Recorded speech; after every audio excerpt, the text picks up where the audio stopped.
Pourquoi le lien entre un humain et un animal est si fort, si facile?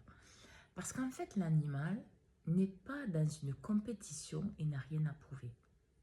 Le problème de l'humain, c'est que quand il est face à un autre humain, ça engendre plein de schémas de fonctionnement qu'il a. Et donc, du coup, il va être en rivalité, il va être en compétition, il va vouloir prouver qu'il est capable, parce que peut-être lui-même n'a pas confiance en lui, peut-être que lui-même ne se respecte pas. Donc, du coup, il va vouloir prouver quelque chose. Et ça, cette distorsion, ce problème va se retrouver dans ses relations. Alors forcément, il va se retrouver avec les animaux en paix. Parce que sa psyché, sa tête, n'est pas en compétition avec un animal. Alors bien sûr, l'animal lui-même n'est pas en compétition. Donc forcément, ça aide. Mais partons de vous. Le cerveau humain ne se mettra pas en compétition avec un animal. Il sait que c'est différent. Il se mettra en compétition avec ses semblables. Et c'est pas forcément consciemment. C'est quelque chose qui se fait tout seul.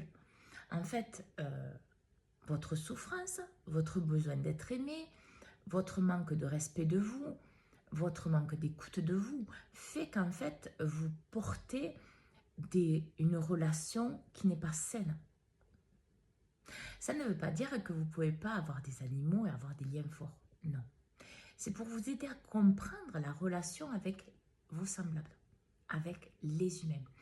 Parce que ça met en exergue des choses et c'est ça qui est fait pour voir. C'est ça qui est là pour vous aider.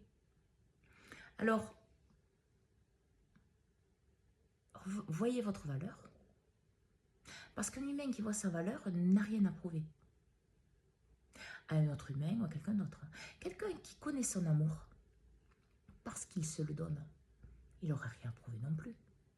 Quelqu'un qui sait qu'il est sincère, authentique et juste parce qu'il se le montre dans les situations, parce qu'il s'écoute, parce qu'il fait les choix qu'il ressent, il ne dit pas non à la place de oui, oui à la place de non.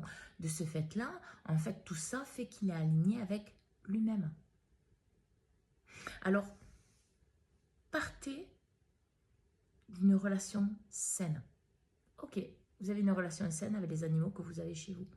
Parce qu'il n'y a pas de compète, parce qu'il n'y a pas d'épreuve de pouvoir. Mais c'est cette relation que vous devez avoir avec vous-même. Pour avoir une relation saine avec les autres humains. Pour que vous ayez un discernement juste pour vous, pour vos relations et pour vivre les situations que vous désirez vivre. Bonne journée à tous.